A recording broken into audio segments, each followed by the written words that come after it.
I apologize.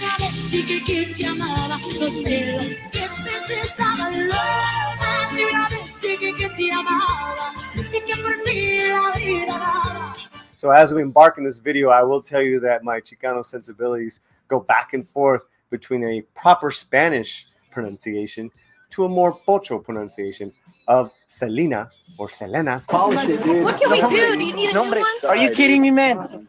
This bumper's gonna go on the wall of my garage, carnal. I'm gonna put a little sign under it. It's gonna say, "This bumper was pulled off by the bus of Salinas." I mean, anything for Salinas. Today's video will be covering two covers of old, amazing Selena songs. Before I go and break down the two covers of Selena, let's talk about Selena for a second. Now, Selena was from Corpus Christi, Texas. She was a pioneer in being not only the first female Tejana star to headline a Tejano band and break barriers and walls, anything that you can name it, she did it.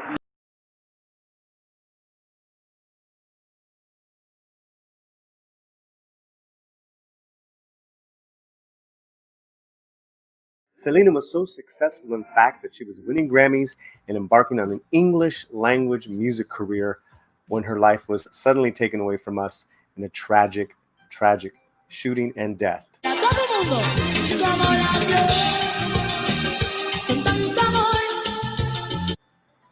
Now, what I love about covers is when done right, not only do they sound like the original, but they have their own take on it, their own slant on the original song, and they thus become timeless. And these artists that cover the two Selena songs are, for the lack of better words, punk bands. So let's break down what it means to be punk. Punk is anti-establishment, anti-rules, do-it-yourself, self-produce, self-tour. You don't have any corporate backing. So by those definitions, Salinas was a punk. Now, her music wasn't punk music, but her aesthetic, 100% to the bone. She was punk rock, man.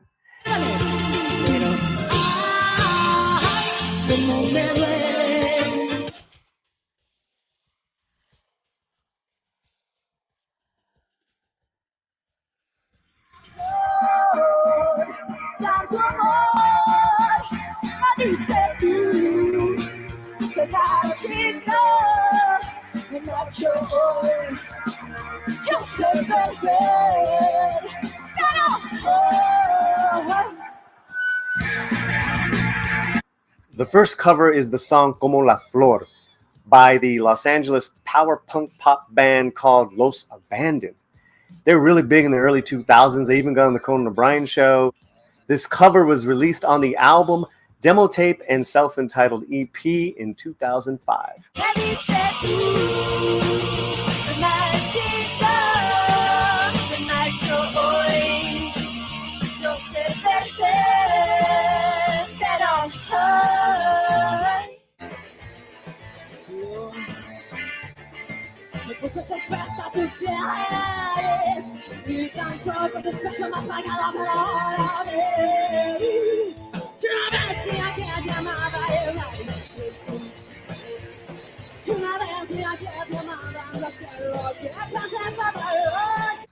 The next cover is Si Una Vez. It was released in 2005 off the cover album Adventures in Coverland by the band Girl in a Coma.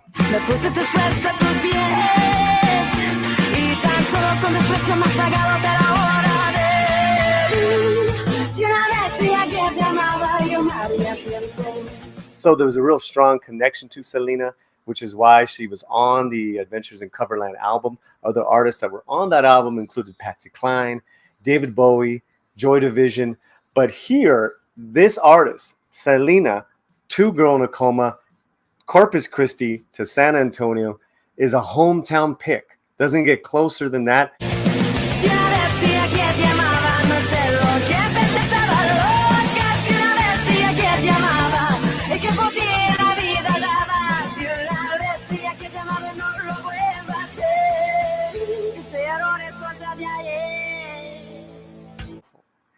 drumming, the guitar work, the vocals, and yet you can still hear Selena's cumbia beat in the song. So I hope you enjoyed those two covers.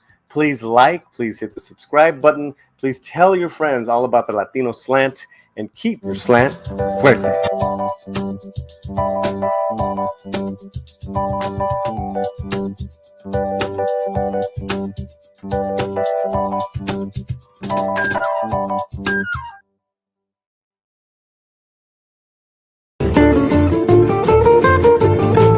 Hi everybody, I'm Mario Hernandez, and today we're going to be making a paper cempasúchil flower. It's part of the En Casa con la Plaza series. Now let's get started. The marigold flower is also known as cempasúchil. It's a Nahua term which translates to 20 flowers. It's a native to the Americas and was used by the Aztecs as a symbol which represented the Aztec goddess of death, Mictlantecutli. Since ancient Mesoamerican times, the cempasúchil flower is primarily used during the Mexican holiday Dia de Muertos to adorn graves, tombstones, and altares. They come in various colors, including red, orange, and yellow, and their aromatic fragrances offer therapeutic tranquility to its surroundings.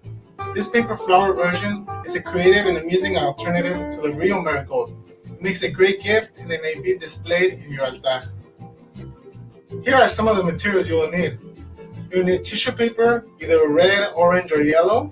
You will need a ruler. You will need some scissors. And you will need a florist stem wire. Also, any small gauge wire should work. Step 1. Stack your 8 pieces of tissue paper and measure into 4 inches square. 4 inches on one side, 4 inches on the other side. Then you're going to go ahead and cut your tissue paper.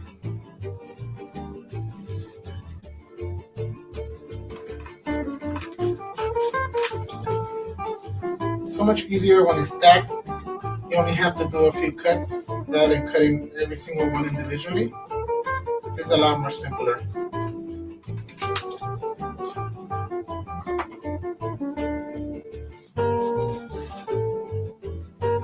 So make sure they're stacked up evenly.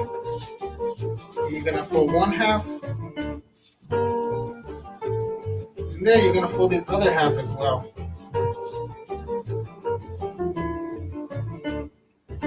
Once you're done with that, you're gonna go ahead and make another half here and another half here. So essentially, you're gonna have 1, 2, 3, 4 folds per half.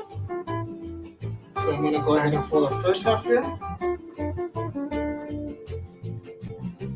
And then I'm going to go back, fold this half. And then I'm going to end it by folding the last half.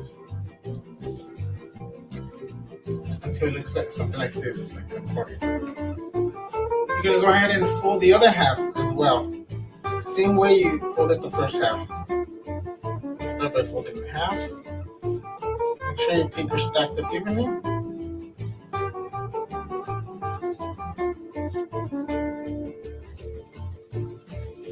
Fold in half. And another half. And I'm just going to go ahead and do the accordion. Finish off the accordion.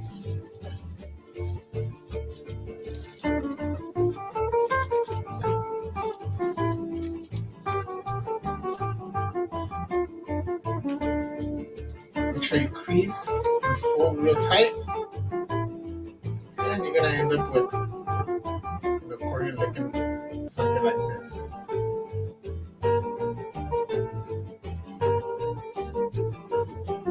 Once you're done folding your accordion, you're going to go ahead and fold in half.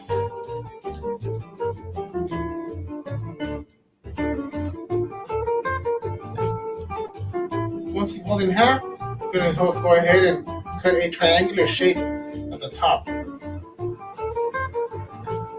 Cut up a triangular shape at the top.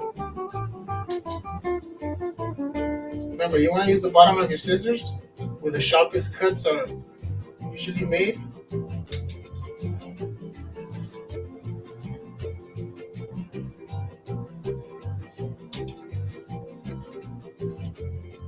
Sometimes it gets a little hard to cut. Just be careful. You have to go once or twice. Once you cut out the tips, you're going to go ahead and take your florist stem wire and twine the top. So I laid approximately about an inch. Then I fold. You're going to be left with approximately a 1/4 inch for you to be able to twine it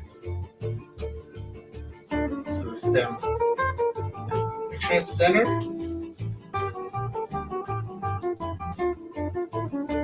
There you have it. So the next step, you're going to open up your tissue paper, and sheet by sheet, you're going to go ahead and fluff off the tissue paper. So take the first sheet up, fluff it from the very first edge to the other side.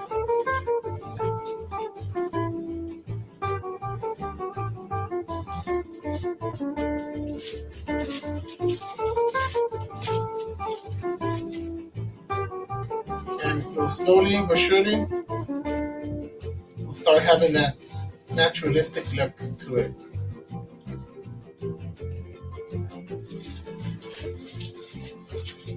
You have to be very gentle, otherwise the tissue paper will start ripping.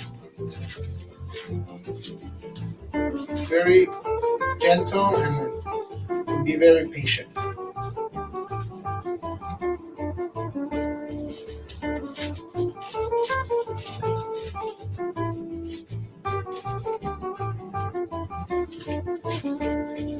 And I'm almost done with my first half. So these are 8 sheets of tissue paper. All right, so you see how that first half is coming along? Then you're gonna move on with the second half. Very gently, start lifting up one by one.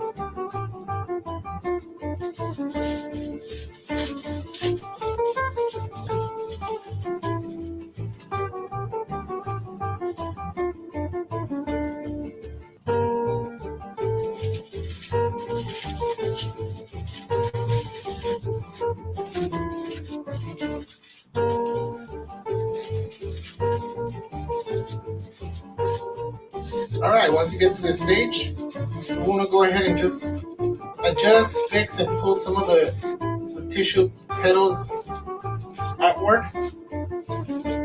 Just give it a very fluffy and naturalistic look to it. You can even go ahead and cup it with your hand.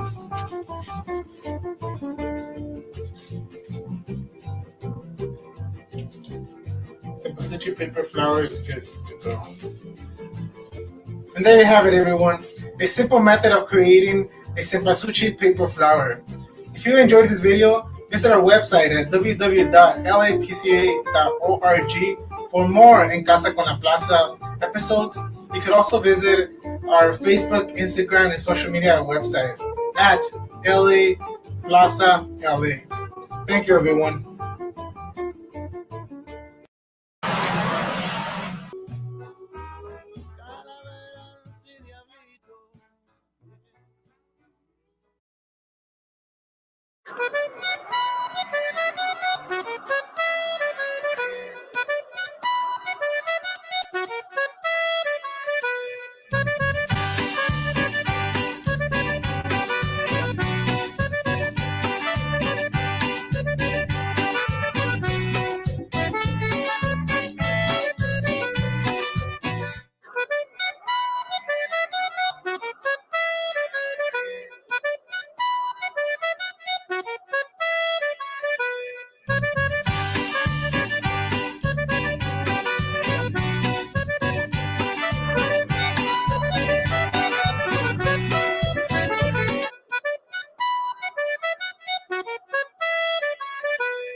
Joining me now is Mark Meadows. Look who's here, White House Chief of Staff.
Hey everybody, it's Polly, Pablito, and oh, okay. No, I don't think that's the right intro. Oh, but we were hoping to have our intro ready for you. It's so good, kind of covers everything that we've been working towards for this week. Pero, ni modo, it's all good. Welcome to our Dia de los Muertos, Day of the Dead special show. As you know, my name is Polly. And coming from you from the Aztec underworld of Mictlan, which is why I've been transformed into mis huesos, as you can see. I've already crossed over. And I'm liberated, guys, liberated for a great show. And I'm so excited. I don't know if you guys got a chance to see me do the makeup job in the bathroom, but it's actually, I mean, I've done it for so many years that I'm actually kind of used to it.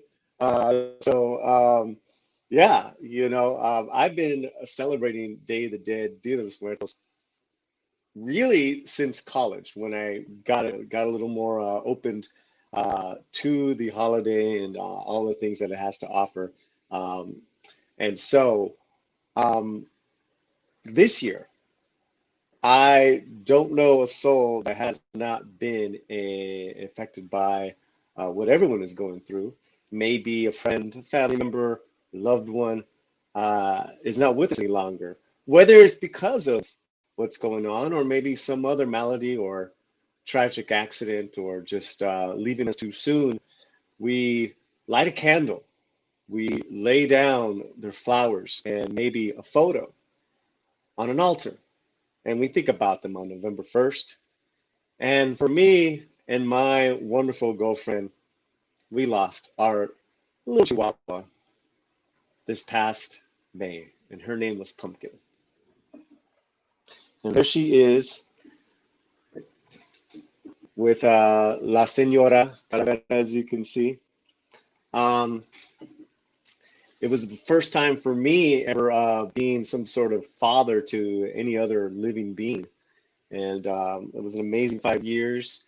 It still guts me and it still hurts because I also want her to be with us, especially in our new house. So I'm happy to announce that we have not one, but two new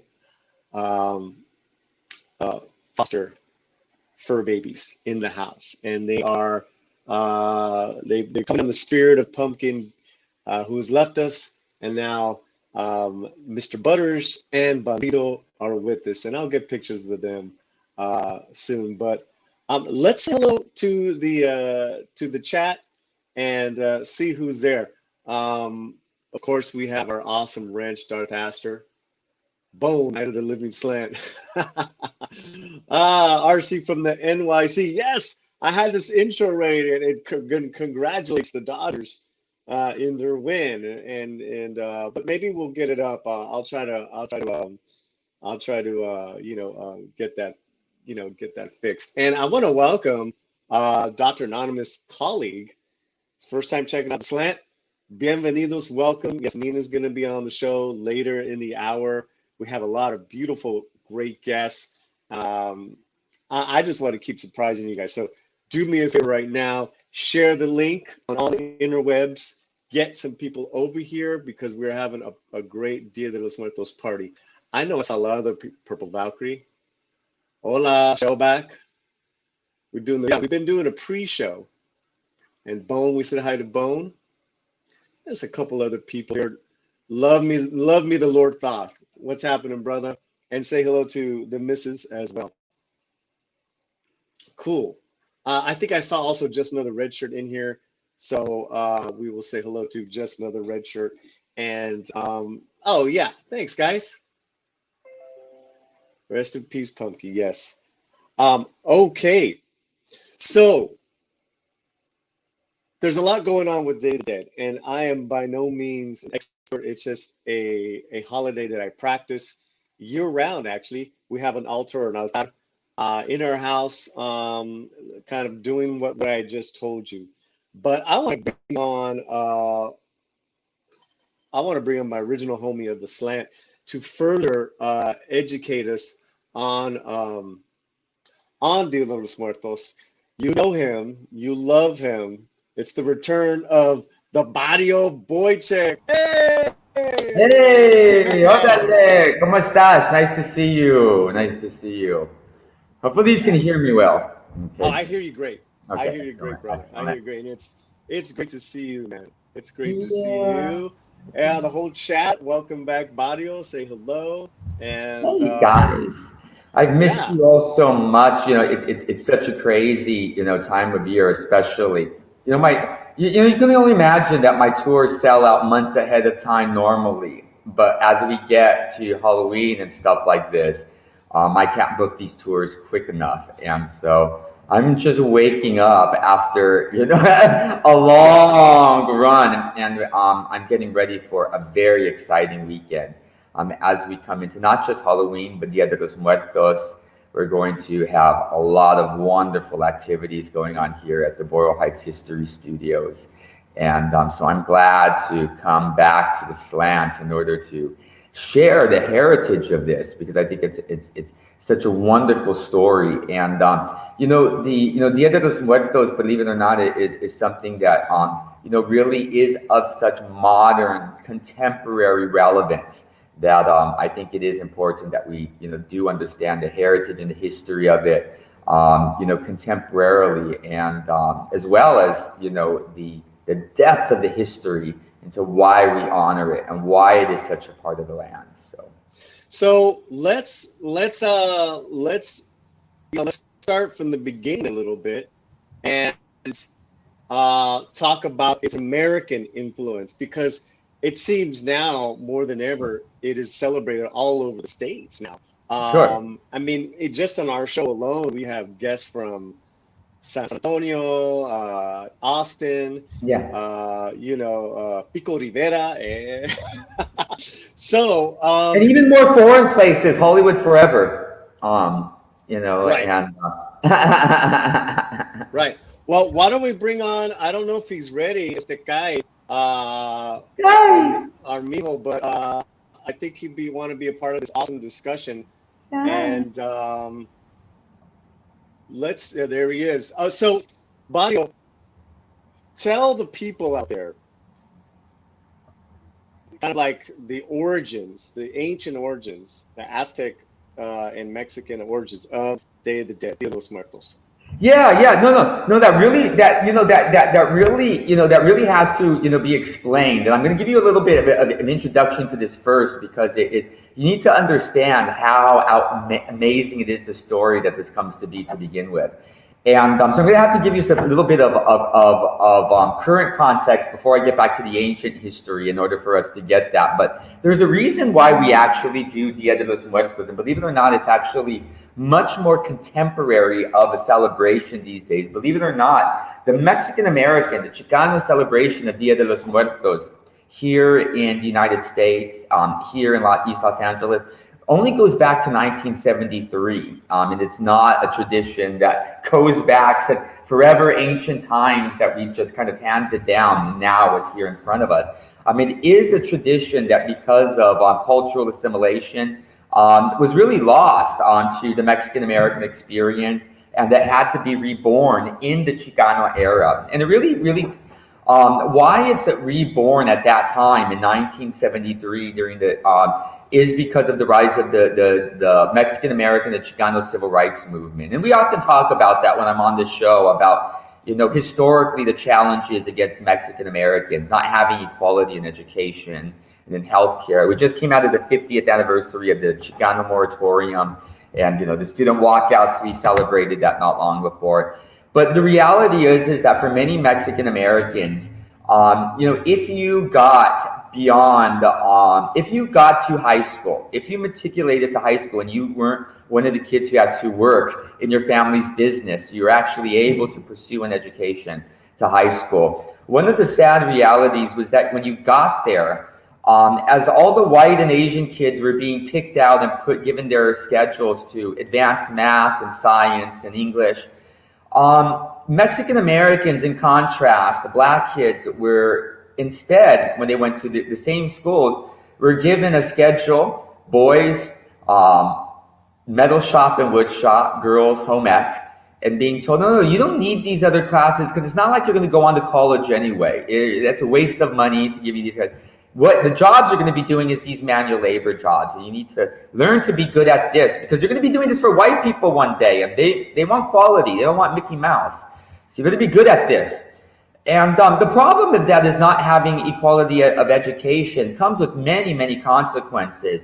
The most of them is the great reality of it comes to a head at the start of the Vietnam War. By the early 1970s, Mexican Americans realized that even though Latinos, all collectively, Cubanos, Puerto Ricans, everyone, only makes up 5% of the country, Mexicans maybe 2%. Mexican Americans are 20% of the frontline deaths in Vietnam War. That means they're mostly sending us to the front line, and that people are dying.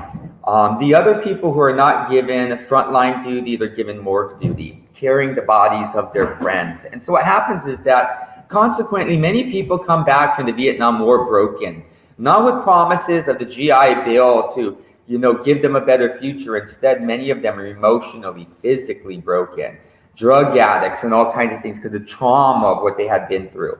And so every family is affected by death hanging over them and traumatized by death. Add to that at this time, as people start fighting in the Chicano civil rights movement, what happens is that they start killing, the sheriffs start killing the civil rights leaders. Most notoriously starting with the execution of the most famous Chicano journalist, Ruben Salazar of the Los Angeles Times, with a tear gas canister grenade. They shot it to his head, executing him. And shortly after started killing students. The Chicano moratorium ends when a young Jewish student by the name of Gustav Montag, an immigrant himself, tried to defend some young Chicano students from getting attacked by picking up some pebbles in a childish defense of trying to defend some students. And the sheriffs took out a shotgun and shot him straight in the chest. And when people realized they were not just going to kill the Chicanos, they were going to kill also our allies, the Jewish allies, that terrified people, and they ran for cover. That was the end of the Chicano moratorium. It seemed like it was going to be the end of the Chicano, the Mexican-American civil rights movement. People traumatized by even more death. So there was this very interesting nun in the neighborhood who was really disappointed the idea that the Mexican American Civil Rights Department was going, movement was going to fall apart. She wanted to help. And so what happens is that this Italian nun, my favorite nun in the neighborhood, a chain-smoking, cursing Franciscan nun who never wore a habit, Sister Karen Bocaleto, she, said, you know what, I'm going to look for a day. So she looked at her calendar, saw that only November 1st and 2nd were open. And when she saw those dates, All Saints Day, she remembered a tradition from Mexico. Indeed, that Catholics had stolen from the oldest religions of Mexico. And indeed, it was so old that it even predated the Aztecs and Mayans and all of them itself. It went back to the Olmec and the Toltec, to the ancient ancestors that are so old that we don't even remember necessarily who they were. And so she says, Dia de los Muertos, this is what we should do. And so she said, we're going to do this. And you know what all of them told her? To fuck off. It was the most morbid thing that I ever heard of. That was the most morbid thing. So she's just kind of struck. She doesn't know what to do. So she begins to explain to them, reading from this purple ditto paper that she had in front of her. She began to explain the tradition. She said, you know what? This tradition of Dia de los Muertos is so impressive. It's not a Catholic tradition. It's not even an Aztec tradition or a Mayan tradition. It predates them. Every religion that came in had to adopt it as their own. If you can't beat it, you join it. And so you need to understand the importance of this, of death, how we treat our ancestors and how we honor them, even beyond death, and how we can even celebrate them in death. So she begins to explain it to them. That the Olmec, the Olmec and the Toltecs, these ancient ancestors that are so old that we don't even really know who they were, they passed down this beautiful idea throughout the land. That when we die, we need to understand that death comes in stages. That when people die, they're not just dead front to us. And so what we need to understand is that there are stages to death. Now, they taught us that there's 3 stages to death. The first level of death is quite obvious. It's when you breathe your last breath, when your eyes turn dull, your heart stops, your body turns cold. That's clinical death.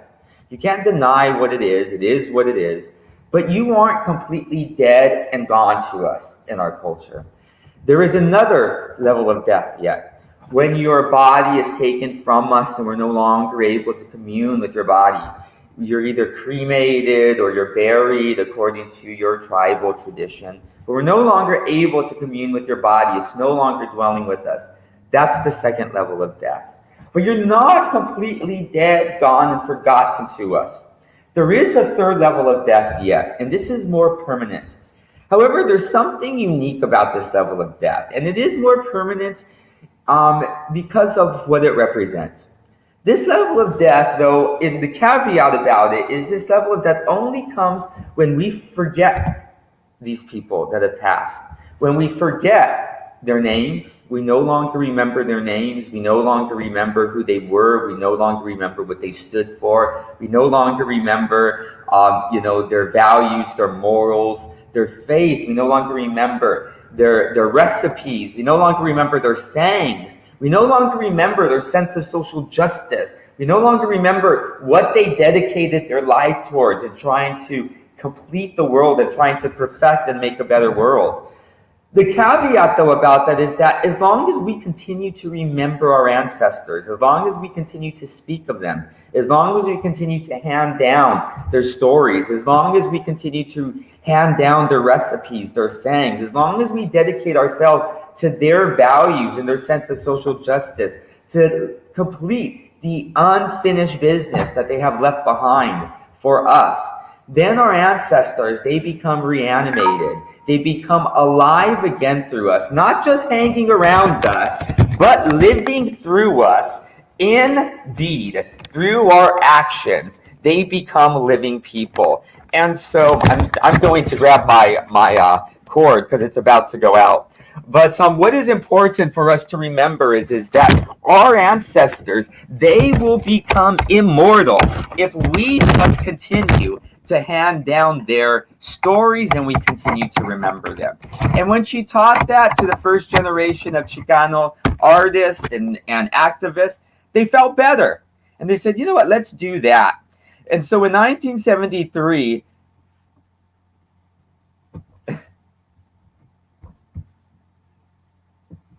oh, you're muted. You're muted. Stop muting me. Yeah. Stop muting me. Mexican Iron Man. I'll kill you. I want to get Hey, hi. what's happening? And Matt, we're Thanks just for the on warning. Day of the Dead. His light has changed. I thought it would be a good time to bring you in and say hello, man. Yeah. Sure. Thanks for thanks for the segue. Sorry I couldn't paint my face. I went back to look for face paint, but you told me on Monday and on Friday when I went looking for my costume stuff, they only had like 1 or 2 of those little packets left. Oh, wow. Yeah, so when Polly told me on Monday, I was like, I have little hope. I have little hope that any of those are I got this. I got this at Target yesterday. Oh, nice. You were lucky. Yeah. I got this at Target yesterday, and I'm getting pretty good. You know, you do this every year. You get pretty good at face painting. Yeah. You know, you really do. So, now I want to do like a big smile like this, but yeah, you should. You said something about nice. Can you show us what you have on your altar, please? Can you connect? I'd like you to take the politics out of the holiday. I'd like you to connect the holiday with our families, with our loved ones. Yeah. You know, because it's not, that's fine, and I understand where you're coming from, and that's the history, East LA history, which I love. What is it now that connects so many people to this holiday? And then it's not just Latinos. can I ask a question? You know, the wonderful reality of this is that people, generally in many traditions, there's this sense of fear and morbidity about death. And what, Dia de los Muertos really, presents to us is the idea of merciful death, of indeed, laughing death. You know what I mean? And that the ancestors are not in the background constantly mourning La Llorona. They're actually, in the background, actually reveling in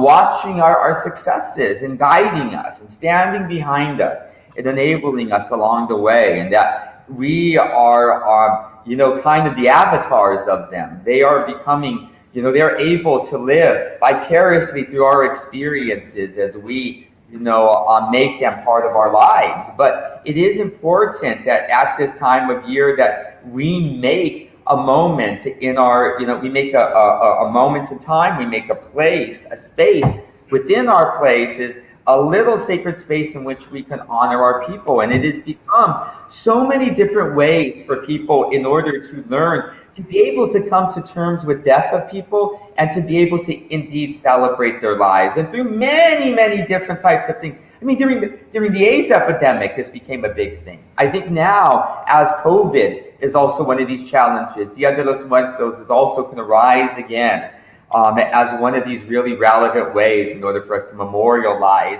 and make, those who, and I noticed this in recent funerals, is that a lot of the certain elements that people were doing as part of their mourning process were kind of lifted from the Dia de los Muertos kind of setup, and setting up all of these types of foods and all of these types of things that these people loved in order for us to, kind of honor them through this. And that's kind of what you do on an altar. On an altar, what you basically have here, to the side here, is that we have all kinds of different elements traditionally that you place upon it. And if you are memorializing people, traditionally what you would do is that you would place items that represented them. Only in recent days would we put pictures and these types of things. That's a dimension of modern photography and stuff like that. That we start to place the pictures and stuff like that. But traditionally, we had the altar represent our loved ones by placing on it the items that represented their lives. We would place upon it some of their favorite dishes, some of their favorite foods, and stuff like that. So, example, with my family, one of the big things was about pomegranate. So we had pomegranate, that were out here. So you feed the spirits. You also leave bowls of water, cups of wine, in order for the spirits to Now, drink. Barrio, you have this altar up all year long. I see. All year round. All year round. All year round. And so we have things that are going to alimentar them, that are going to give them to eat, that are going to give them to drink. We have, the different, the pictures of all of our different, family members. But we also have some of our, our civil rights leaders who passed away. From XVIII Chapter to Saul Alinsky and Fred Ross, their mentors, and all of these people who were very influential on this, area. But it is a little bit different of an altar because. So you can put anything you want on your altar. Yeah. Pretty much, right? Like let's say there. Who's a famous person that passed away this year? Kobe. Kobe Bryant. I have a Kobe Bryant cup. I'm gonna put it on my altar right now. Yeah. And so that's the thing is that you put all these different type of elements that represent these people. Yeah. Absolutely. And so and then of course you also want to have elements of light. You want to have elements of light that are guiding the spirits of our ancestors to the ultimate light. That they're no longer wandering in darkness as souls, but that they're led to the ultimate light. And you always have light on it too. People checking out our show for the first time or checking out Barrio for the first time. He's actually an amazing East LA, Boyle Heights historian. He's got walking tours all over East LA, including a haunted one I went to. Let's get maybe we can grab his link and put it up there, either one of the wrenches or Mexican Iron Man. But dude, you're a treasure to us, man. And I'm just happy you're back. You're back on the show, Vato. Yeah.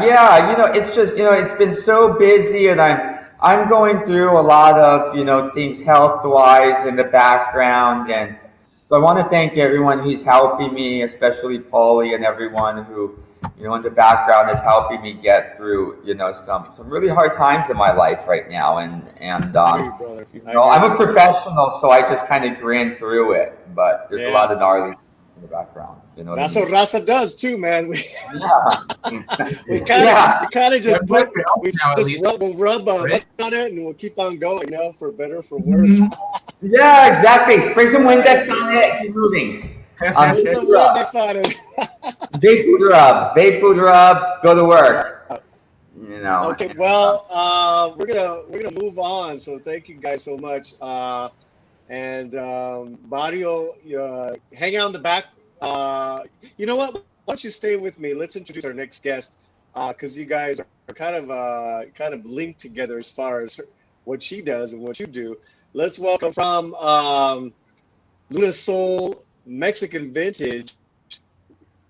Where's she at? There she is. Hey there. Janelle Gonzalez. Hi. Thank you for letting me come in with Barrio. That was like the most perfect way to talk about Dia de los Muertos. You really, really touched like every single part there. I mean, from the history, I just got really excited because Let's hold on a second. Janelle. I'm having sound issues with you. Okay, you want to check your connection? You want to check your connection plug? Okay, can you hear me here? It's like a fluttering, right? I can hear you pretty good. Is that better? How about that? Can you hear her? Can you hear? Okay, I'm gonna take myself out popping. Keep talking. Audio, take it away. Keep talking. Yeah. Woo. I remember your haunted tours of East LA. So I'm really excited to meet you here. Thank you.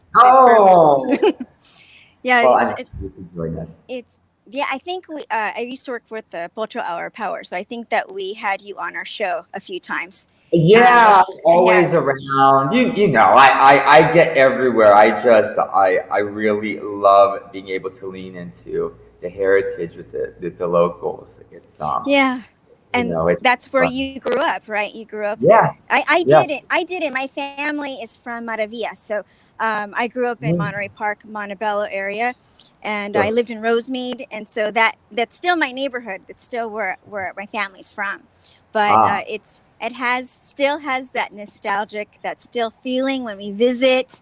yeah, I love seeing things change and things the same, so it's yeah. really neat. Yeah, So nice. the side by side of the cross generation. You know, Yeah. yeah. Definitely. Well, my store is located in Whittier, and I've known Polly for a couple of years now. But he's been a customer probably like within the last 2 years. And when he asked me to come on the show today, I was really excited because I get to feature the shop. And normally, as a producer of radio, I rarely able to do that with the Sure. show on KPFK, but it's kind of neat to have to do this, during this particular time because Yeah. as a store owner, we're having a really tough time not being able to go out during this season. I just today I was only in here for like about 3 hours so far, and a lot of vendors that make handmade items and our crafters and our artists, they have been coming in today talking about how this season has been really difficult for them. Sure. And I can totally relate because, um, I was reminding them that we're still celebrating. Yeah. We may not be out Sure. out and on the town and at a specific event. We're not together that way, but we can do it a different way. Actually, we could do it like you were saying, the more traditional way, Yeah. and we can build our altars at home and really honor our history and where we come from. And that's kind of like my whole theme. This whole entire season is, build your altar at home. This is going to be the first time that I'm finally going to be home for Dia de los Muertos. Oh Normally, wow. I'm at an event, and so I'm looking for taking time to make flowers and to build it a little bit every single day. So, but the store has been here now since in Uptown since 2004, and Okay. and I feature Mexican vintage. Mostly, that's like my focus is Mexican vintage. I love anything that's pre-Columbian, anything that's it's from the 40s, from the 50s, all eras of Mexican culture. And then some that is kind of Mexican inspired. So I do have a little bit of that. And a little multicultural here and there too. So a very eclectic kind of store is what we have. So Excellent. I'm going to have to get out and see you soon. And I don't get out that direction much anymore. For about 7 years, I was assistant rabbi for Beth Shalom of Whittier, oh, which was in South Whittier, but is now meeting at Friends Church, right okay. there, and so they're And much up, closer to Uptown now. yeah. And so Well, that's cool. really, yeah, that's the challenge of trying to get some of these older congregations to survive by tuning their centers into community centers. You know what I Yeah. mean? Multi-faith community centers, because it's just so hard for small faith communities, cultural communities to keep the lights on in big buildings that they had bought, back in the day when they were huge, Yeah. memberships. No longer have There's a that. church like on every single corner here in Sure. Uptown. So yes, I'm familiar with Friends Church and a couple down the way that are just kind of trying to build like you said, their communities kind of all over again. Yeah. Come back for a minute. So I would love Okay. for you to show us your shop, show us your. I'm still Yeah. working on technical difficulties. So, Mario, if you Okay. could walk us through as Janelle shows us her wonderful shop, so Okay. everyone So can check it out. I'm gonna Thanks. go through it a little bit here. Let's see if I'm gonna click onto here. So this is the shop. You can kind of see. Oops, that's the back of my Let's go this way. We're gonna go backwards. This is the clothing area, and I can't flip the camera. It's not letting me do that. So I have artwork. Let's see if we can go this way. Ooh, there we go. There's artwork here. Oh, very nice. Yeah, thank you. Here is Oh, and the jewelry counter. items. Yes, there's some counters with there. Jewelry. Okay, so that's where I was sitting. It's kind of like where you can just see the top of my flower crown, which is funny. There's the entrance of the shop. So this is kind of what you see when you walk in, and it's a tiny shop. It's a 260 square foot like products, merchandise from every single corner. So, Oh, wow. So it is really small. Wow. Yeah, I'm really tiny, but I find a home for everything. And let's see if we can see. There's another little section. And let's see.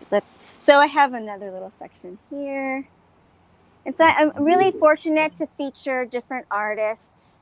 Yeah. From Whittier, also from Los Angeles, various artists from all over, from Arizona, from New Mexico, from as far as New Jersey, a Chicano artist from New Jersey, which is really kind of neat. And then let's see, here we go. Here's another focal point of the shop. So it's tiny, but it's filled. It's filled with lots of love, handmade items, and I love to find books from all, especially books that are out of print. It's a big deal for me to find books that are out of print because those are really hard to find. Sure. And some new publications too. The shop still has the good feelings of it kind of changes here and there, and it kind of stays the same, so it's kind of neat. So I try to kind of keep it as filled as much as possible with something new. We were always looking for something new, but then something that's gonna withstand the time. I want to find pieces that are gonna be you're gonna be able to keep passing them down from generation to generation. It's not. That's why I love vintage Mexican. That's why, right? Yeah, that's why I love it. I love new pieces. So when new artists, and we have a handful of artists that I'm really lucky to share their work here.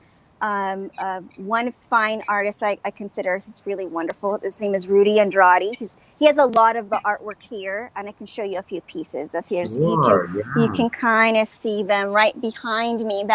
That one that was featured right behind me, that's his. Yeah. And then if I turn the camera, I can't. See if I turn the camera a little bit. There you go. I have a lot of pieces back there. Nice. Yeah. Oh, very nice. Yeah. So it's a kind of cool. You can see some more back here. That says Frida. That's also his, and some artwork. But I have some artists from Texas. That's Lisbeth Ortiz. She is also a gallery owner. And again, these pieces just have, they withstand the test of time, really. They really, really do. Sorry, turning the camera like that so much. But so I'm sorry, right? Like exactly what you said, building your altar at home is kind of really what our focus is this season. I think people, when they think of Dia de los Muertos, they think, okay, where am I going to go? What are we going to do? And you can still get dressed up. You should celebrate your culture. And if it's kind of your adopted culture, then that's okay too. I feel so long as you take the time to really look deep into our culture and celebrate it right, then why not everyone really embrace our Mexican heritage? So right now, encouraging others to build and really acknowledge the family members who have passed is really important, especially this season. We've really been hit pretty hard. Absolutely. And right, yeah, and we're all Absolutely. kind of struggling with different things. I've noticed, and we're making it through. We're really getting through to that. So, what do you think, Polly? Did I show you the shop? Is there any other corner? First of all, can you see and hear me okay? Yeah, it's better. Yeah. I moved. Maybe I need to move or something. No, I went onto my laptop, so I'm using It's the better. laptop mic and the laptop camera. So my other computer went kaput right now. Oh, But I'm back. I'm back. awesome. Yes, and I'd like to say that I did get one of my famous slant hats Yeah, from Janelle. it looks great on him. I mean, it's like I tell people who walk in the shop. I mean, uh, if they don't pick up something, hopefully they'll find something when they. I love it when you just come visit. We've always opened by appointment before COVID. Mhm. This is a solely mom shop. My mom is an artist. She started the shop in 2000. In 1999 actually, and the store was called Hecho de Alma. She started the shop in Los Angeles at a place called Mercado La Paloma, and she's a paper cutter. So she's a papel picado artist, and I am a performance artist. I teach dance, and I perform now again. I have 3 children, so I'm an independent business owner, and my children are here with me a lot of the times. My son has helped me as well. He's now grown, but he's been a part of the store since it began. So he was a year old when we started. So he's 22 now. So it's Wow. it's Aren't a you family- 22? You look so Yeah. young. Thanks. I'm hoping to stay that way. Hoping to keep it that way. But, dancing, and doing what you love really helps. It really helps. And right now, So it's where's a little- where's the best place that people could reach you online? Okay, so they can find me on Instagram. We have a presence there. You can also shop on Instagram. So anything that we post there, if you send us a DM, mostly everything is they're one of a kind pieces. So there's not a duplicate of multiple things. Here it's kind of just one of a kind. Or if we have prints, there are limited and they're signed by the artist. So yeah, you can purchase on Instagram. Send us a direct message or a comment, and then I'll connect with you. And a lot of people are surprised that we actually connect with people that way, or just give me a call. That's If how you I see connected. Right. You just Mhm. if you give me a call, and that's another thing. You're not necessarily expecting to talk to the owner or expecting to talk to the creator of some of the pieces, and so I think that that's really unique in our shop that we're able to do that and keep that. That's why I like having a brick and mortar. I like turning the key every day. It's a tough. wonderful shop. Thank It's you. a wonderful shop. It's a unique shop, guys. Thank you so Janelle and Luna Soul Mexican Vintage is a one-of-a-kind treasure. Barrio Boychek is a walkie living treasure. We got 2 Dude. treasures with us Aw, for Dia de los Muertos. I want to thank you guys. We're gonna move on to the show, but give us your little spiel one more time. We'll blow you up here. Okay, great. So you can Janelle, go look for us it. up. Oh, look us up, Luna Soul Mexican Vintage, Instagram, Facebook. You can Google me. Information on Yahoo too for us, and we're located at 6711 Bright Avenue in historic Uptown Whittier. It's kind of neat to be out. So Friday, Saturday, and Sunday will be open this weekend, and we're also featuring some live DJ. His name is Richard Estrada. He's be spinning for us tomorrow night from 4:30 to about 8:30, and we're also featuring a pop-up with Por Vida Crafts. So her name is Diana Galvez. So come on down tomorrow night. We'll be open, and I look forward to seeing you this weekend. Thank you. Janelle, take care of it. Okay, bye. Thanks. Barrio, give us a spiel. Yeah. Well, I want to, wish everyone a happy Halloween, blessed Dia de los Muertos. And, come see me here at, Boyle Heights History Studios Museum and Cultural Center. We have a bunch of wonderful tours going on. The haunted history and the ghost tours, as well as our new series, Boyle Heights, the paranormal experience. We have 2 tours now in which there are 2 hours of haunted history with 1 hour of paranormal investigation, where we bring out all of the gear and really get into some ghost hunting with some guided people who do that. And so that is how we are going to be spending our Halloween. But I have another date coming up on November 21st that is already selling out. People love this. And I'm just so thrilled right now. This whole new way of us being able to dig into the haunted history and the urban legends of Los Angeles is just so much bringing out people across generations that I'm thrilled. So I want to have you join us. Well, let's get one of the wrenches to put your link up. And Barrio, love seeing you, man. Take care of yourself. I tip my muerto hat to you.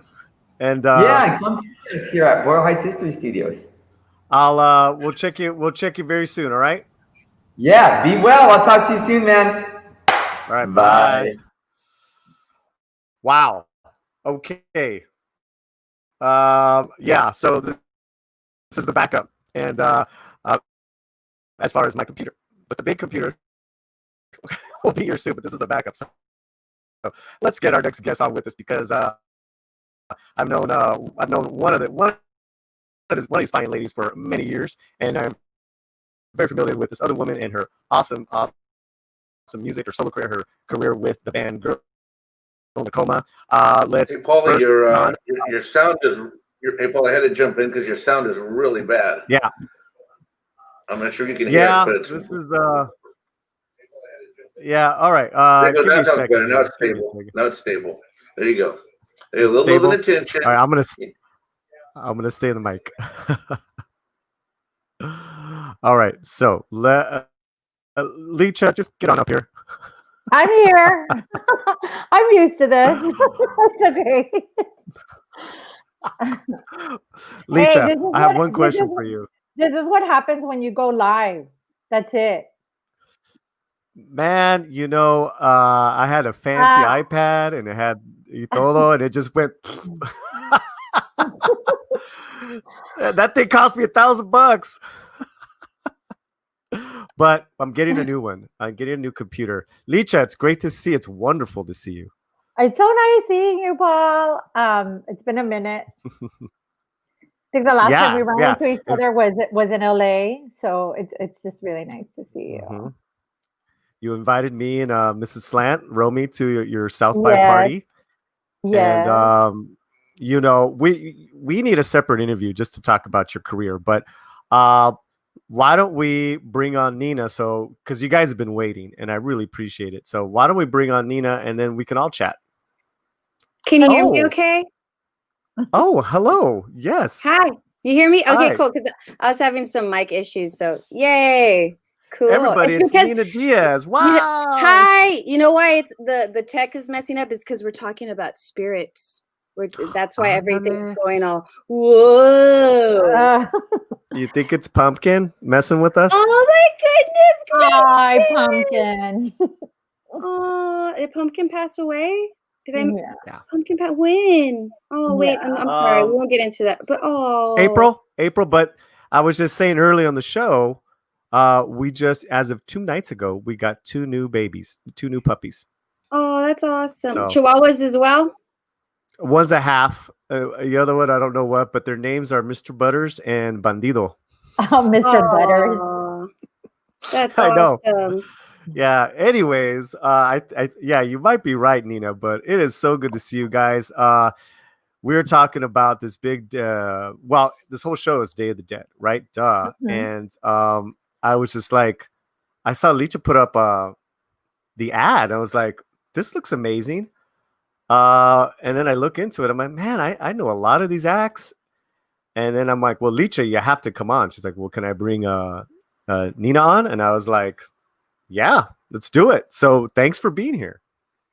Thank you. Yeah, right. That bill is amazing, isn't it? It's like Carla Morrison, Leela Downs, Chris. It's like one thing after the other. That's just so awesome. I'm really grateful to be a part of it.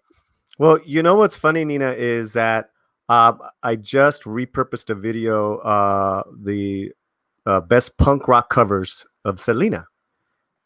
Not knowing you were coming on the show, right? Like, Oh, cool. like 3 days ago, and it was of course Si Una Vez that you guys had done.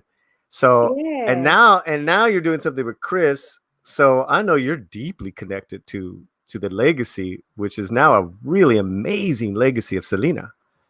Oh yeah, I'm so grateful for that as well. I know that anytime I have a chance to be a part of a Selena tribute, I am 110% there, because I know that there's so many other people out there that are like, they would just love to be a part of something like that. So whenever that comes across my table, I'm just like, of course, because Selena is one of the many artists that paved the way for Latina artists like me to do what we do. And then singing music in Spanish is something that I'm actually opening the door more to. So it's nice with artists like Selena, where you can hear her accent in the beginning, because she wasn't fluent in Spanish. Like, I'm not fluent in Spanish yet. So it's really encouraging to see everything she got done just by believing in herself and her family, and having a great partner by her side and her fans. So it's awesome. Explain to people two things, because I'm with you. I had to, Licha's Licha, but I'm still learning Spanish. What was that comment about Licha's Licha? So I'm just gonna give everybody a little bit of context. Órale. When Paul moved to Austin, he stayed on. I offered him my couch for a while. You gotta go there. Yeah, and no, it's not anything bad. And No. And so we spent a lot of time together, right? And so like, he was coming like straight from LA and adapting to Texas and like the Austin way, and then I'm from South Texas. I've been in Austin for a long time, but I'm from the border. So, like, I mean, at the end, we're all like, our traditions and our culture is what connects us, right? Like, it all stems from the Mexican culture. And one of the things that, if you don't speak the language, it doesn't make you any less or any more. I mean, this is our identity and this is who we are. And I think that's the biggest takeaway. And like, here we are on a show celebrating our ancestors, the Day of the Dead, these traditions that have been, in our families, in our culture for centuries. Like, this isn't something that, just happened within the last 20 years or 30 years. Like, this is something that has been embedded and has been handed down, from the abuelas, the tias, and it just keeps going and going. And I think it's beautiful that, we continue to embrace our culture the way that we embrace it, through art, through music, celebrating life. It's a beautiful way where you're not necessarily grieving, but you're celebrating like all those great moments and that you had with your loved ones. So yeah, it's like Paul and I used to have like these really deep conversations sometimes, and then there were other times where, like, I would get real Mexican on him, like, oh my God, like, you gotta learn Spanish, like, that's not how you say it. But and yeah, I think I just gave him a flashback. But, you know what? And I don't know if Nina knows this, but I'm 5 years sober now. So when I have a flashback, it comes back strong, yo.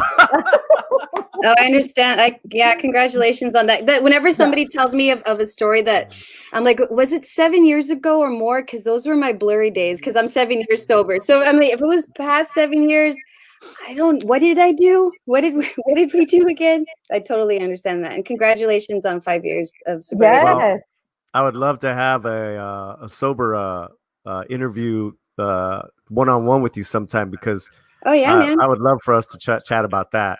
But we're not here about that. We're here, Dia de los for you guys. Yes. Yeah. So you guys have been promoting and publicizing this event a lot. So what is the event? Give us the nuts and bolts. So there's actually somebody that's not on here that I think is important for us to mention her, which is Faith. Faith has worked with Nina for many years. She's like family, yeah. Yes, and Faith reached out soon after the pandemic. You know, like there were so many things that had to pivot at that time, and I had recently been laid off from South by, and due to, you know, when you work for a company, you just have to wait for legal processes to happen. But we're not going to get into that conversation because it's not anything bad. Okay, it was amicable. It's not anything bad. But I will say that, you know, and we're still dealing with the effects of what COVID has brought on into the arts, into musicians, into events. And when all of that was, you know, when that was going on and South by Southwest was canceled, well, it just sent shockwaves to everybody because we were the first massive event, the first massive layoff to happen in the United States.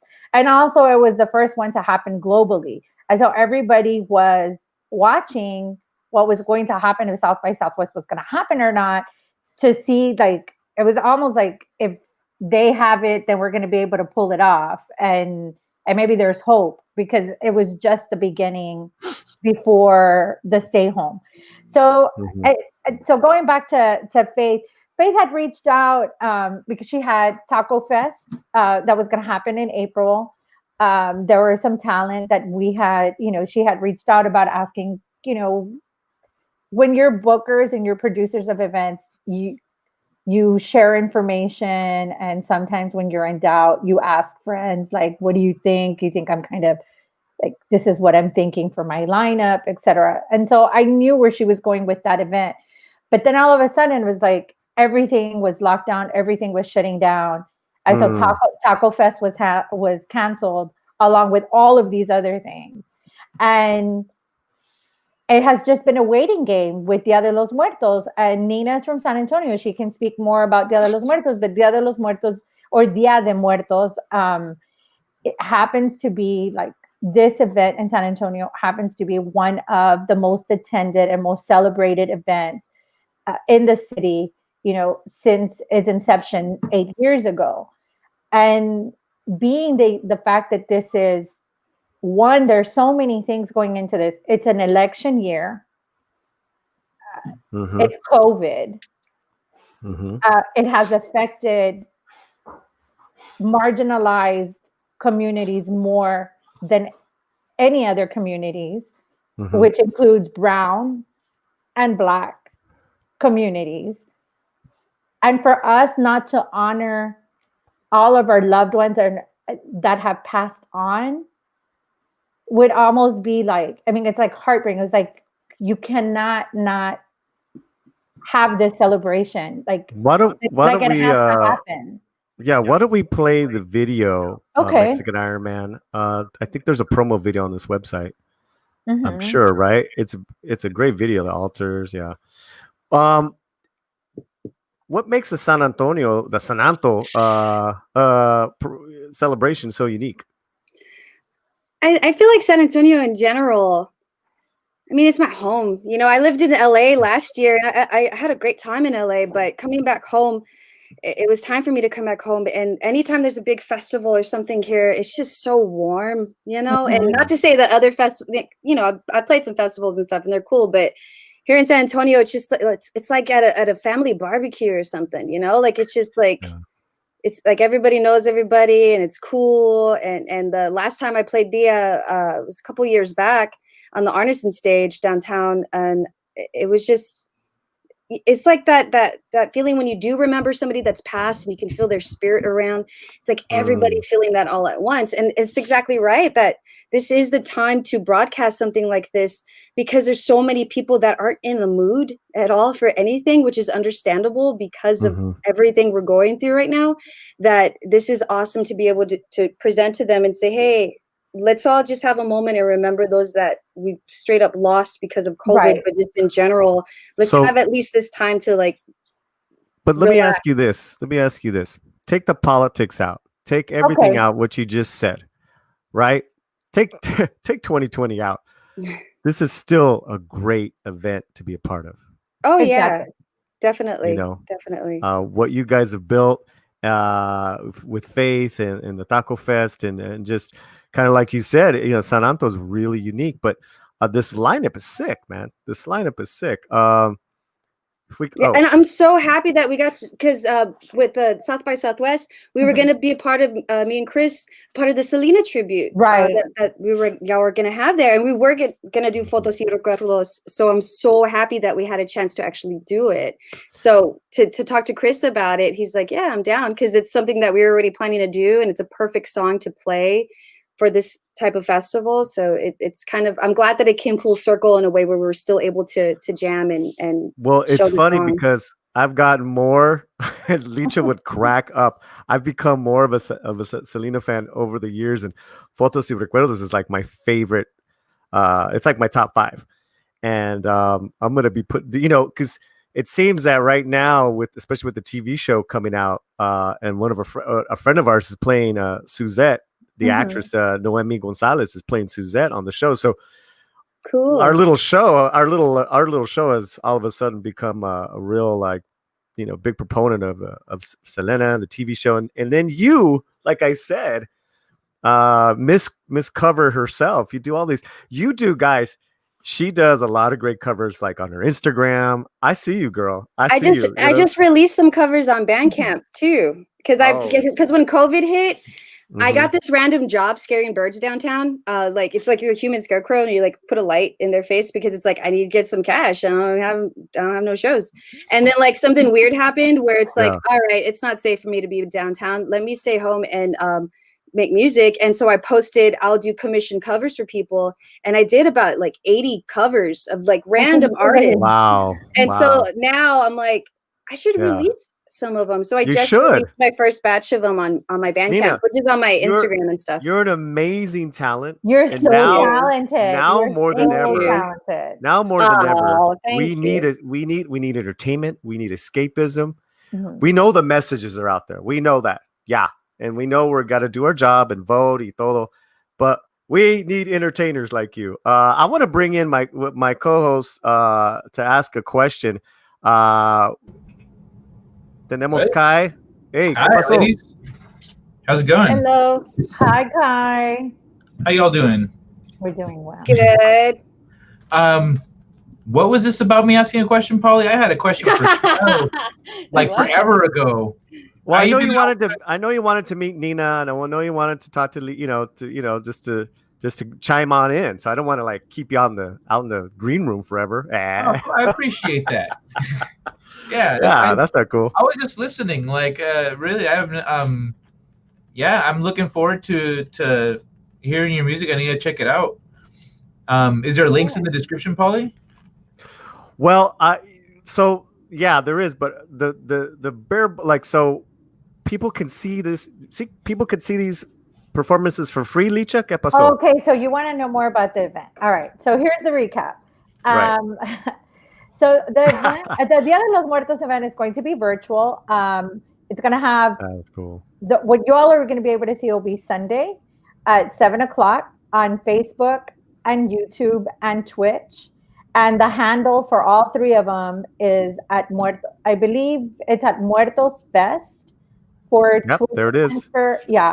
So you can go to the website and you'll be able to see the links to YouTube, to Twitch, and to Facebook, and you'll be able to watch and enjoy the stream. Something really beautiful about this is that when we reached out to the talent to be a part of this, it was like an instant yes.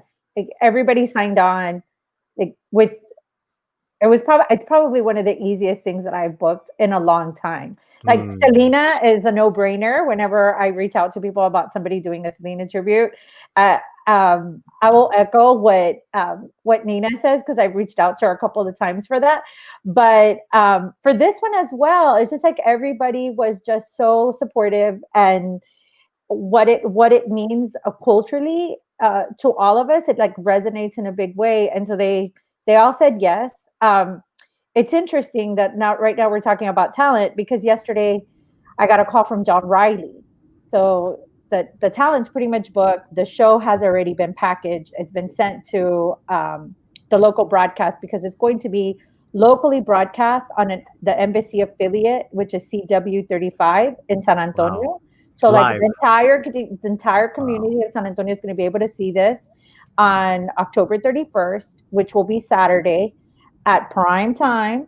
And then Sunday, November 1st, we'll be able to go virtual with it. But I got a call yesterday from John Riley, and I'm getting calls from other agents that they felt left out with their talent. And so we added the Mavericks, but the Mavericks is only because we had production deadlines. The Mavericks will be included only on the virtual stream. And the performance, the performance is just amazing. It's like their entire album for the first time is in Spanish. It's they just released it. It's focused on Day of the Dead. Really? Like, that's the theme. Yeah, it's focused on Dia de Muertos. And so it was like one of those like no-brainers of like, how can you say no to Raúl Malo and the guys like for something like this? And so, yeah, like okay, so you got Los Lobos. Yes. Carla. Yes. You got the great Nina Diaz with Chris Perez. With Chris Perez doing a tribute. Is it a to set Selena. or is it just a one song? Well, Nina can tell you, because I don't want to give too much. You guys have to watch it. It's a beautiful performance, and the people that we're working with, the producers, they're filmmakers, they're professional filmmakers. So it's just been packaged in such a beautiful way. It's a show. It's a show. Yeah. So So you already recorded this, Nina, with Chris? Yes. Yeah. Yes. You're happy with the end product? Have you seen the end product and are you excited? Or I've what? heard it. It sounds awesome. It's awesome. It's I think it's exactly like I'm really lucky whenever Chris shares with me about Selena, and I'm really anything at all that he shares. And I just love how the whole process of this was very, very down to earth, very simple, nothing too crazy. And I think it's actually something that she would jam, that she would love this tribute. You know, it's nothing like too many like, you know, like it's very, very warm. Yeah, it sounds awesome. Well, we have people in the chat that are from Canada, New York, Texas, all over California. So, you know, guys, you guys can check this show out. We all can check the show out later this weekend, right, Licha? Right. So we're going to have the broadcast, like I said, it'll be 5 your time for the West Coast or Pacific, 7 o'clock Central, and 8 o'clock in the evening for East Coast. And this is all on the website? It's all on the website. It's a one-time stream. So this is it. You get this one opportunity to see these performances. There are also going to be, so something that is very beautiful about this event, and Nina can probably talk more about this because she is from San Antonio and I live in Austin, is that they have a submission process for the altars. So people, you know, submit their stories, and it's almost like applying to have a spot so that they can have an altar. And it's open to the community at large. And then there's a committee that reviews these submissions, and then they give them this space. So these altars right now are up at Hemisphere, and you can drive through and you can see the Catrinas, and you can see the art installations that have been built by the families and by the people that were selected for their altars. Within the festival, there will be like stories and mini docs that will focus on these altars and these families that were selected this year, along with the music. So it really is a beautiful show that was put together, and it's a reflection of San Antonio. It's a beautiful community that comes together in a big way. It's very moving. So like, you know, when she's mentioning what they did in the studio, I wasn't there, but they were texting me. It's like, she is accompanied by Mariachi Campanas de America. And, you know. Yeah, Carlos Yeah. Carlos, he's a part of it, Mariachis de Campanas. He was one of the producers for it, and it was really smooth, the whole process of it, and having the cameras in there, and everybody was safe too. We all had our masks on, and there's hand sanitizer everywhere, and it was a good time, you know. And I hadn't really been out, you know, so I'm like, I'll make an exception for this song, you know. And if Chris is cool, I'm cool. Everyone's cool. We'll do this, because I'm definitely been that, because I live with my parents, you know, and they're older, so I've definitely been the one that's like, only if I have to go out, you know, and like zip everything up whenever I do. So, but it felt safe, and it just had a really great vibe there. You know, I think everybody was just happy, one, to be together, but then also to be paying tribute to Selena at the same time. It had a really sweet vibe. I was hoping, Licha, do you have the video handy? I didn't see it on the website. Remember the video you shared with me today? Yeah, the promo? I sent it to you over text. Yeah, it went away. So it's on my Instagram. I'm wondering if we can. I think you could screen share with us. I don't have it on my computer. You don't have that. Okay. No, you can open up a browser. But listen, hold on. Let me try some. We'll keep going, and then I'll see. So yeah, open up a browser tab, and then there's a screen share available right there. I'd love for our we're gonna wrap it up, but I'd love for us to show that video. And like I said, I've been having technical problems. So I'm gonna tell you all a little bit about the show. There, you know, as we were piecing this, we reached out to Lila Downs, and you know, I was asking her, hey, can you submit a song?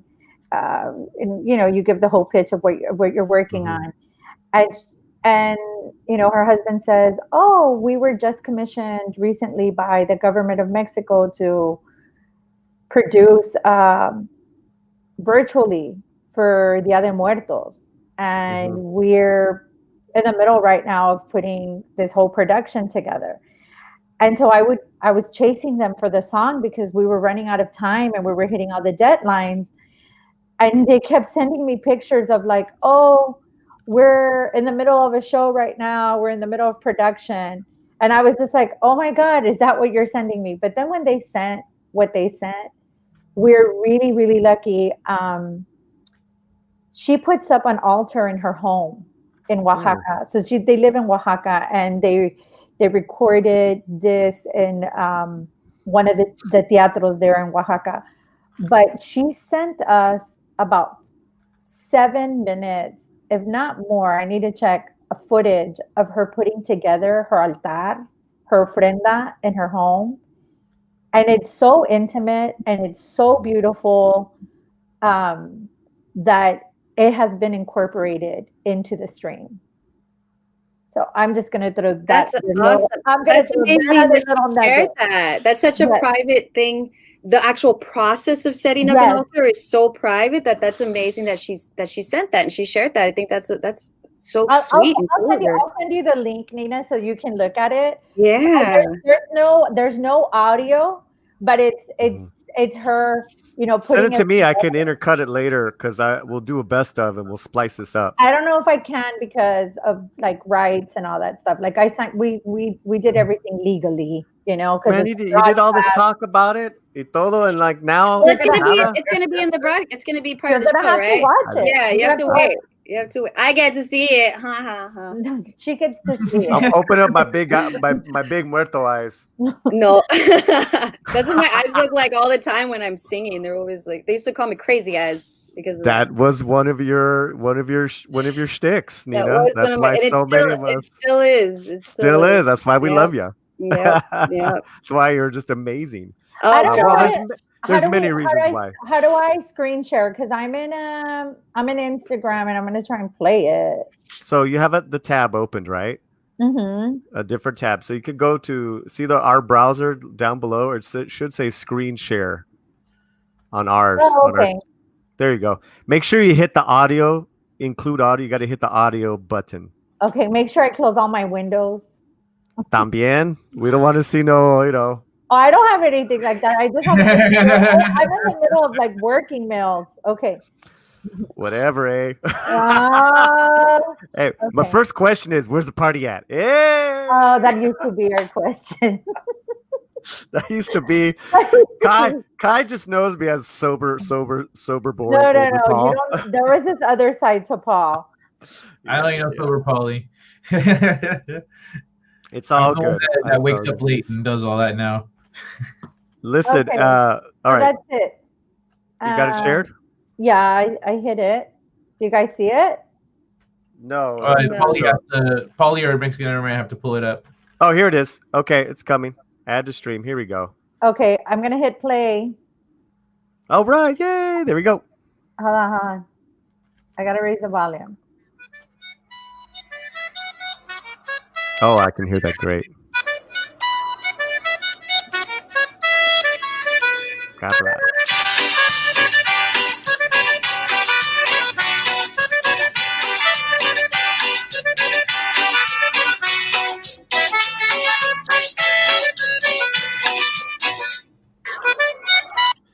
Okay. There you guys have I'm it. like, Yay. okay. That's a pretty nice teaser. It's 23 seconds. It's enough. Really good. Those Really are good. that's all footage. I will say that is all footage from what you guys are going to be seeing on Sunday. All of it. Awesome.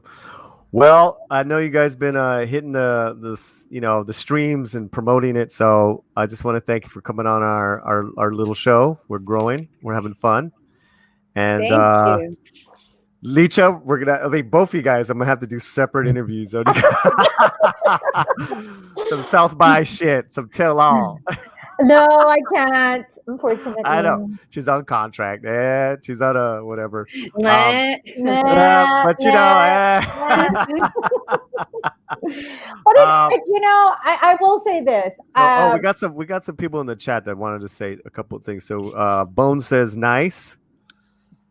And Darth Haster says, what does he say? Darth Haster. It's gonna be awesome. Yeah. Some good people. We got some great subscribers, great followers, and we've been opening them up también to the Latino culture. Is this you again? You got something to share? No, I don't know what okay. it's doing. Okay, no worries. All right, guys. So why don't I go one by one, and I'm gonna bring you guys up on a big screen, and you guys just hit a little pitch and say goodbye. Is that cool? Yes. Right? Oh, the doggy. Licha, let's go. That's your baby. That's my Chewy. Oh. Here we go. Okay. So what do you want me to say? You're all big. How's that kid? No, I just want to say that I'm really happy that you're doing this, Paul. Right now, I think you touched on something that was, all of the reason we're all here and what is bringing us all together is that this is a really good time for everybody to pivot and to be creative. And I know that for some folks it has been harder than others to manage the current climate. But I do want to say that the most important thing is to be happy and to tap into your creativity as much as possible. And I am so anxious to see what everybody is working on. Once live music, we're able to experience it the way that we should, and it's safe. I am really, really excited, to hear new music, to see these performances. I keep, getting emails, and people keep sending me new material, and it's just a really good time. Everybody hit pause, but that pause also made everyone kind of dig deeper into their creative, ingenuity and brew these things up. And so the fact that there are more podcasts, there are more virtual streams, there are more ways for us to stay connected and be connected, and to have these conversations It's just I feel like we are all now on the same playing field, and everybody has access to technology and has access to growing in their sector and collaborating with one another. So I just want to say that this is just really cool to be on the show and to see what everybody else is doing and what you've been up to as well. Thank you, Licha. I know we love you very much. Have a great show. Nina, you next, girl. Hello, Nina, alcoholic addict. Yeah. No. Yes. Oh wow, yeah, it's true. I mean, there have been a lot of people that it's been forcing you to see some things that you may not want to see right now. It's been crazy, but we have community still. Right. We have these ways of connecting, and it's great if whenever you feel like you're ready to take advantage of it, because we're all here. And to be a part of this festival, it's really helped to because when I came back to San Antonio after living in LA, I was already in a slump. So I've been slowly, but that's life, right? We're always kind of going like that. So I'm kind of I'm on this road right now, going back up, and I'm glad that Dia is a part of it, and to be able to pay tribute to Selena, who's been a big part of somebody that I've looked up to for so long in my music career, just in life in general. And to be connected to her in some way, I just feel very grateful and honored. And to have a really great community of people like Faith and Jim and Diola and Alicia to connect with and to be part of these streams has been awesome.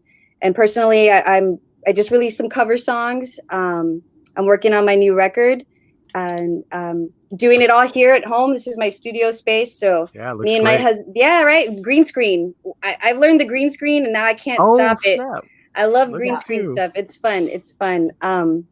But yeah, right now it could go either way, but just know at the end of the day, there's somebody there that's ready to help you and listen to you. And there's great events that you can get inspired by.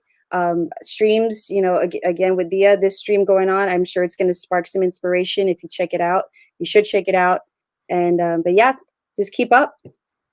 And I'm serious about bringing you back, and if whatever you're comfortable with, I'd love to talk about our sobriety and how we trudge forward every day. And I think that will that along with you being such an incredible musician would it's an inspiring tale for people that are really still struggling out there, especially this year. Totally. I'm there for it. You just let me know. Orale. All right. Let me bring back Licha and Kai. Thanks a lot, guys. Thank you so much for being here on the Latino Slant. Another special show. So I thank you guys. So good luck with the festival. And we'll see you on Sunday, right, Paul? Yes. And we will be on the chats. We'll be in the chats. We will be on the chats. We'll be in the chats. That's right. All right, guys. I'm gonna say bye to you, and then y'all take care. Take care, Kai. Hopefully, you got a little something in there, Kai. Oh yeah, it was nice chatting and hanging out for a little bit. It was great meeting you, ladies. I can't wait to watch the show and hear your music. So yeah. Next time, Kai, make sure that his computer completely breaks down para que te deje hablar. For real. Like, I was like, I have a question for. Okay, well, Shmuel has more to say, and then I was like, okay, and boom, done. That's it. Hey, Kai, mijo, send a book to Licha. He just came out with this book, guys.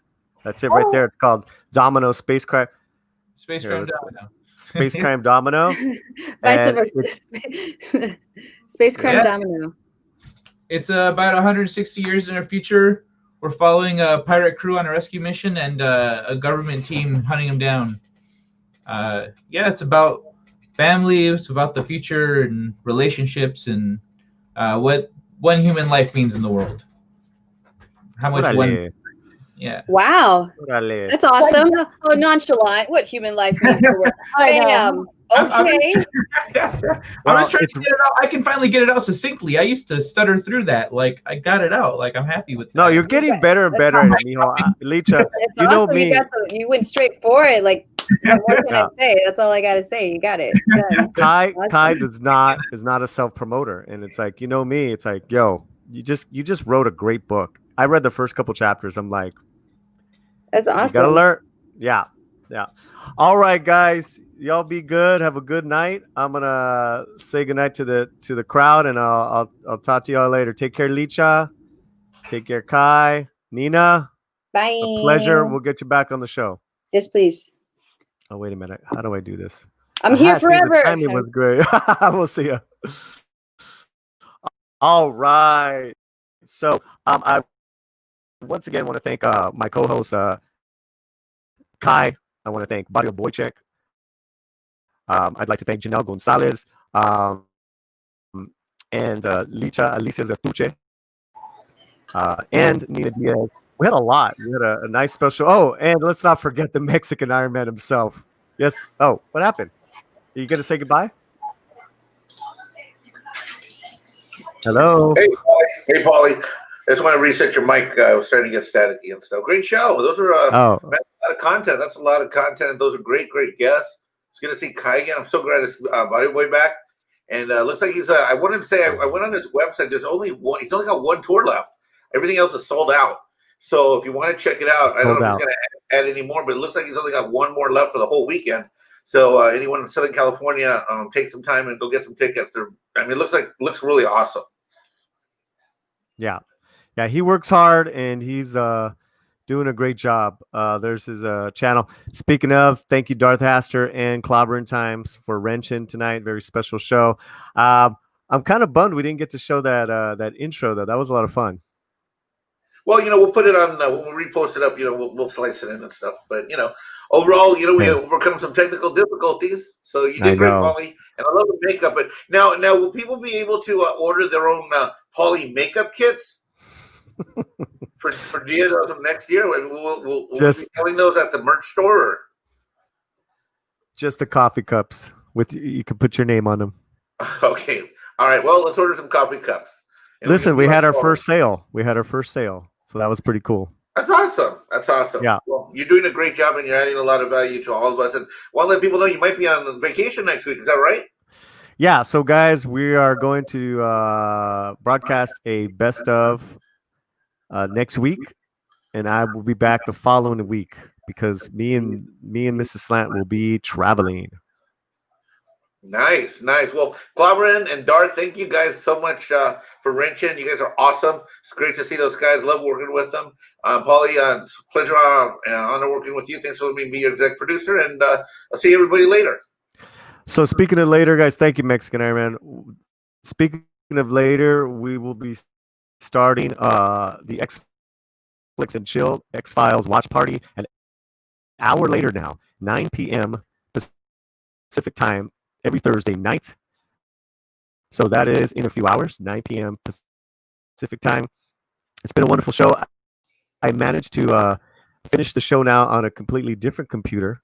This is my old computer. But the good news is that we just ordered a brand new, all new brand new stuff. New mic, new mouse, new camera also too. So we have to thank 4K in 2 weeks. 4K in 2 weeks, yeah. So this won't be an issue, guys. But I really appreciate everybody. It's been a wonderful show. Just wanted to share some great cultura, and this is one of my favorite holidays. And also one last thing. Oh, what do you got there? You gonna show something Mexican? One last thing, guys. Congratulations to the 2020 World Series champions, the Los Angeles Dodgers. Woo! All right, let's take so funny, man. Let's take it out with some music. Everyone, be good, paz y dele gas. Come on, y'all. The Slant.